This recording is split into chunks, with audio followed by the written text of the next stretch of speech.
I'm here with Duane Holder. He's Assistant County Manager and one of the coordinators for the Cumberland County Call Center while we're going through this Hurricane Florence disaster right now. Mr. Holder, tell us a little bit about what's going on behind the scenes at the call center. We are operating a non-emergency information call center in response to the event, and we are answering any number of calls from information about the storm, traffic conditions, whether people live within the 1 mile radius for the mandatory evacuation. We're getting requests from people wanting well checks on their loved ones, any number of things. We're getting questions about that for this event. And I know that you guys have been here for days, probably 5 days now. How many calls have you received since the call center was manned? We've been in operation since Wednesday evening, around the clock. It is a 24/7 operation, and as I understand it, to date, our most recent numbers were somewhere north of 2,000 calls that we've received in this call center.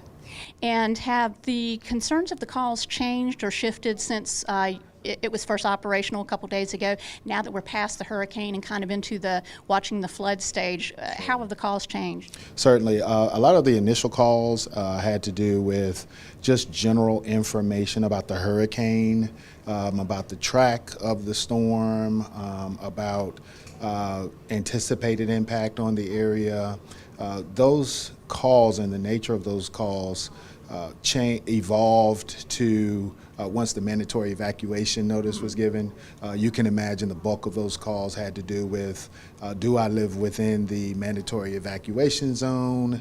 Do I have to leave? What happens if I don't leave? We get a lot of calls about curfews as well. And now our calls are more about when can I go back home? A lot of transportation calls were taken, requests for transportation to shelters. Now people want to go home from the shelters. People want to know when is the river going to recede. And just this afternoon, we've started receiving a lot of calls for aid and assistance. Where can I find food? Where can I get ice? When are my utilities going to be turned back on? We're getting a lot of utility requests, and so we're trying to assist individuals as we can. So those are the nature of the calls that we're receiving currently. Okay, and I know that you guys have been super busy and continue to be busy, and we'll be busy for the next few days through all of this. So we really appreciate the work that you're doing. I know it's a joint city and county where we're all working together, you know, with the public safety, police, the fire, everybody's doing a great job with this. So we really appreciate it. Thank you.